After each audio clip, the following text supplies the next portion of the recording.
जय श्री कृष्ण। आज आपणे आ रीते पेंटनो कटिंग करता कापड़मां शीखवाड़ीश। तो आ रीते पेंटनी घड़ी आपणे 4 करवामां रहेशे। आ डबल छे अने आ डबल ने पाछुं आ रीते आपणे पाछुं डबल वाळशुं એટલે આ 4 ઘડી થઈ જશે। આ રીતે આ 4 ઘડી થઈ એટલે આપણે આ રીતે સરખી ઘડીને ગોઠવી દેવાની। અંદરથી કાપડ થોડુંક પણ આડું ઓડું ન થવું જોઈએ। एकदम सीधी ज रीते आ घड़ी करवानी, बाकी अंदर थी आपणुं सरखी घड़ी नहीं बैठे अने कटिंग आडू ओडू थई जशे।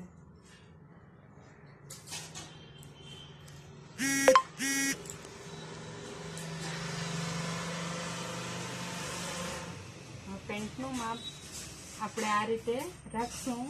नीचेथी 3 आंगळ सिलाईमां जाय एटलुं वधारवानुं पट्टी वडे ए माटे। पछी पहोळाई में 2 अथवा 3 आंगळ जेटलो पॉइंट करी सिलाई में जाए एटलुं अने पॉइंट करी देवानुं। पछी उपरथी लंबाईनी बाजुएथी 4 आंगळ रबड़मां वडे ए माटे वधारी देवानुं अने आ रीते जॉइंट करी देवानुं। पछी आपणे पेंटनो आ सीटनो भागनी लंबाईनुं माप लेशुं। एमां पण अहींयाथी सिलाईनुं जाए एटलुं राखवानुं अने अहींयाथी पॉइंट करी देवानुं, थोड़ोक सिलाई में जाए एटलुं राखीने अने पछी आ रीते आपणे आ जॉइंट करी देशुं।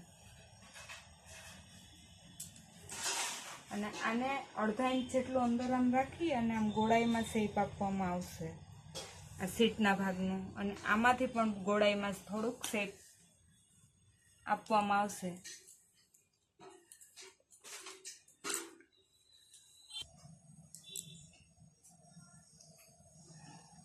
હવે આ આપણે કઈ રીતે કાપડમાંથી પેન્ટનું માપ લેવું એ આપણે જોઈ લીધું। હવે આપણે આને કટિંગ કરશું।